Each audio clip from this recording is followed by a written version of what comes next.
Everyone, स्वागत है आप सभी का जीके जोन में। तो दोस्तों, आज हम टेस्ट नंबर 34 करते हैं जल्दी से। तो चलिए स्टार्ट करते हैं। मनुष्य लोहा किसे प्राप्त करता है, यानी आयरन किसे प्राप्त करता है? तो पालक साग।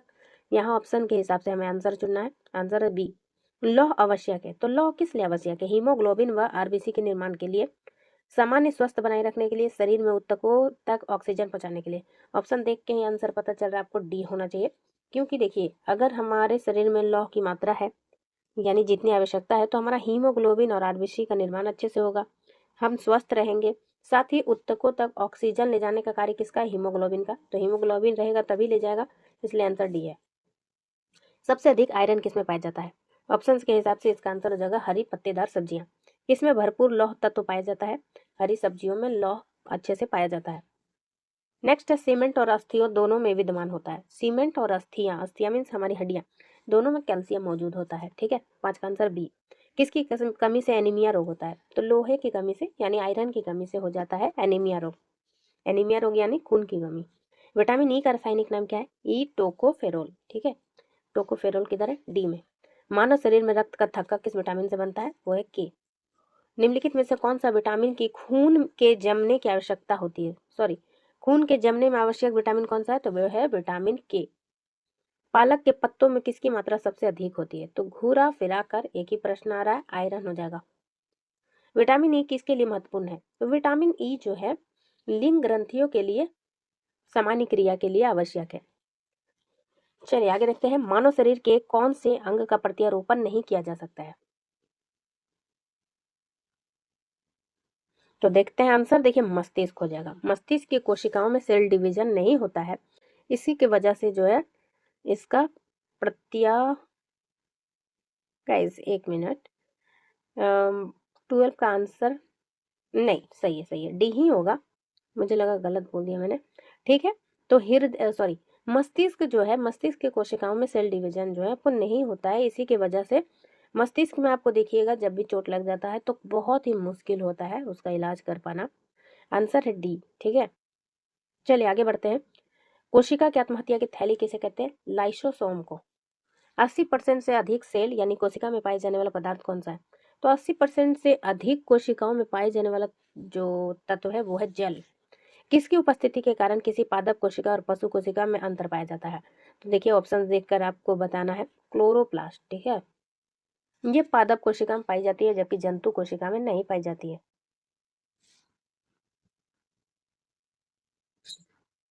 क्लोरोप्लास्ट हो गया। ठीक है, और दूसरा हो जाएगा कोशिका भित्ति।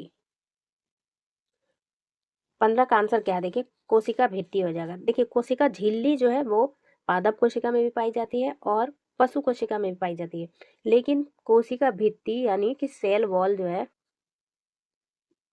सेल वॉल केवल पादप कोशिका में पाई जाती है।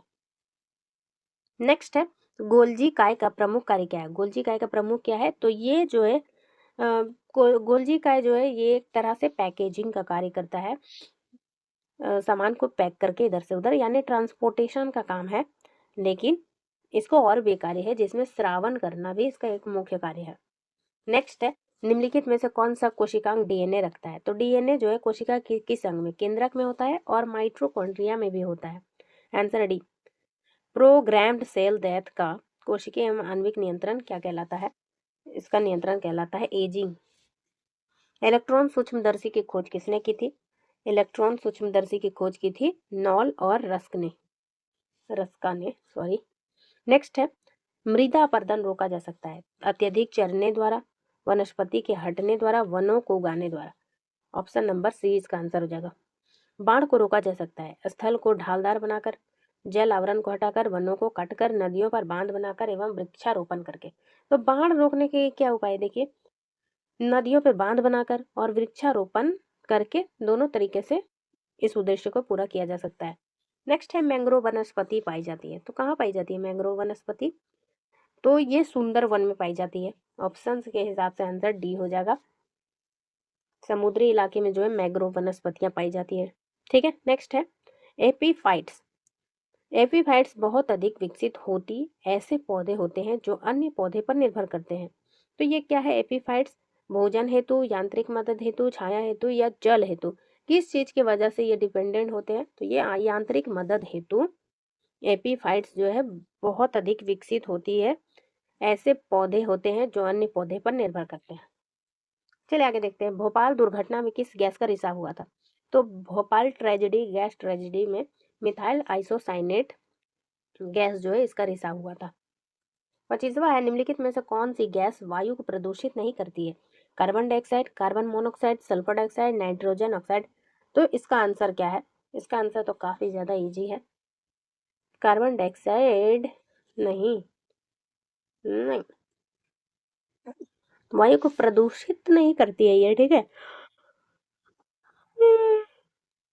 ये जो है वायु को प्रदूषित नहीं करती है, बल्कि ग्लोबल वार्मिंग का ये कारण बनती है। इस वजह से कार्बन एमिशन हम जो है कम करना चाहते हैं। नेक्स्ट है, औद्योगिक बहिस्राव द्वारा किए जाने वाले जल प्रदूषण को रोकने के लिए निम्नलिखित में से कौन सा अपतृण का उपयोग किया जाता है? आंसर है ऑप्शन नंबर डी,